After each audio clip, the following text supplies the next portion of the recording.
and this here may be tough to you. Snack cake to me, yeah, more hostess. This been overdue forever. Asked me when it was dropping, said never. Should've made you cut the feta, but I designed it Freemason Margiela. What's good? It's Shellitronnn here, the most woke, no joking. I'm back at again with a brand new video, and we are now on week 4 of our 2018-2019 Atlanta Falcons game-by-game prediction series. I'm doing a full series for the full NFC South. I'm usually, for you guys who've been watching me for a while now, I'm usually doing Panthers videos, but I thought I should do some full NFC South videos just so we can get some conversation going between all the teams. And honestly, I don't know if all the teams even have full-time YouTubers. Not really full-time, but people who do consistent videos on YouTube, giving them some information. But anyway, man, if you want to follow the series, hit the sub button. You can watch my playlist. It'll be on my head over here, man.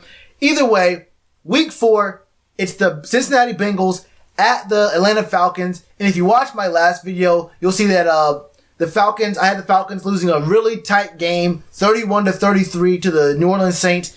It was at home, but like I said, I think it comes down to a late field goal by the Saints, and they win it with time expiring. I don't know if I said time expiring, but they win it by a late field goal. But this is a good recovery week for the Falcons, man. I have them so far being 1-2. This is a really good recovery week. Playing the Bengals, look, man, there's only really one guy in the Bengals that I don't want to say that I actually respect, but that's the word I'm going to go with here, because there's some talent on the Bengals, but not enough to really make me say, you know what, that's that team. I can depend on them to win a game or beat a team that they're not expected to beat. There's teams that that can beat teams that you expect them to beat, and there's teams that they can beat teams that may be better than them, but they can beat teams that are better than them off of like sheer force of will. And there are some teams that can beat anyone or lose to anyone any given Sunday. And I think that the Bengals are a good regular season team. I mean, where did they go last year? They were 7-9. A few of those losses were by less than a touchdown. I mean, they lost by 4 to Houston. They lost by 3 to Green Bay. Lost by 3 to Pittsburgh.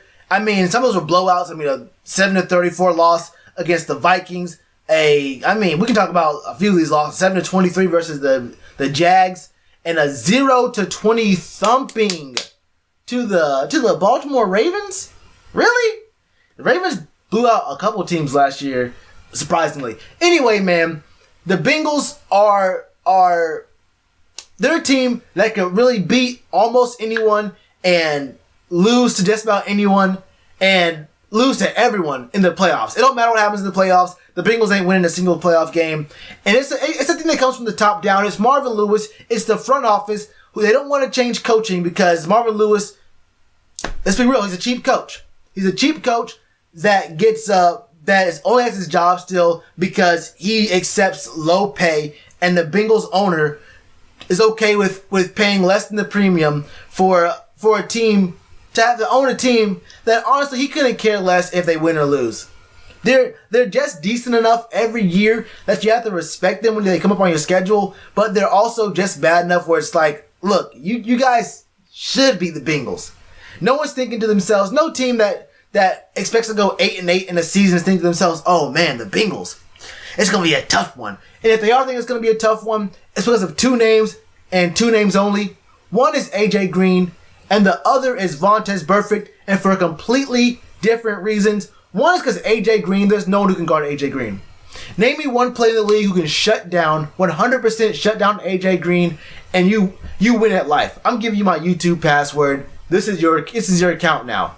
But on the other side of the coin, you have Vontaze Burfict, who I'm worried about him. I don't even play football, and I'm worried about me saying his name. He might just come in my room right now and give me a concussion for speaking his name in vain. And that's the kind of person he is, bro. He's starting off the season with a 4-game suspension, so lucky y'all. But I mean, that's really all I'm really worried about from the Bengals. I can see this game getting out of hand quickly. Devontae Freeman and Tevin Coleman going wild. Who do the Bengals have in their front seven? Who are they starting in the front seven this in the first 4 games? Carlos Dunlap, like I said before, is someone you have to respect. So that's actually something good there. Chris Baker, Geno Atkins. Actually, I do respect Geno Atkins. Michael Johnson is not great, but he's not bad. Coming off, he got them from the Bucks a few years ago. You know what? Carlos Dunlap and Geno Atkins can definitely do some work. Michael Johnson got to prove it to me a little bit. Be real with you. But their front seven, or at least their D-line, isn't that bad. For the Bengals to win this game versus the Falcons, a lot of things have to happen in their favor. And I don't think God's looking down on the Bengals too fondly. I'm not sure that God's like, you know what? The Bengals need a blessing today. It's Sunday. I think the Bengals really need a blessing today.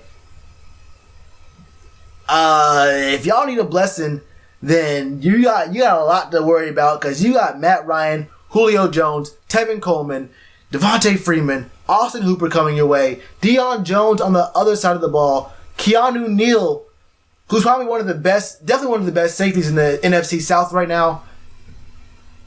There's a lot coming your way if you're the Bengals. And look, Falcons fans, I don't know. What do y'all think the score is going to be? I could, throw out numbers. Because really, for me, it can get ugly.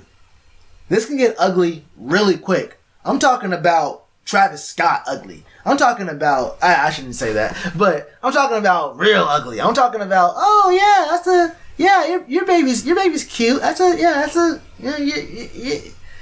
is gonna be a little player, a little ladies man.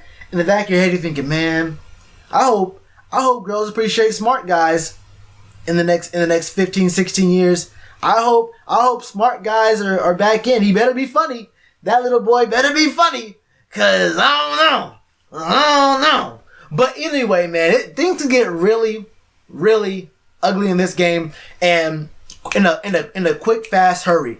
I see the score getting run up in the first half, and it never getting back into hand. I'm thinking probably 10-21 in the first half, and with like I said, you thought I get through the whole video without saying his name, but Falcons fans, I'm gonna say it. Steve Sarkisian, you gotta worry about him. He might get you guys an 11-point lead at the half and take his foot off the gas and start making some bad decisions. But I think you guys stick it out. I see this being a 20-point game. I'm thinking probably 31-13.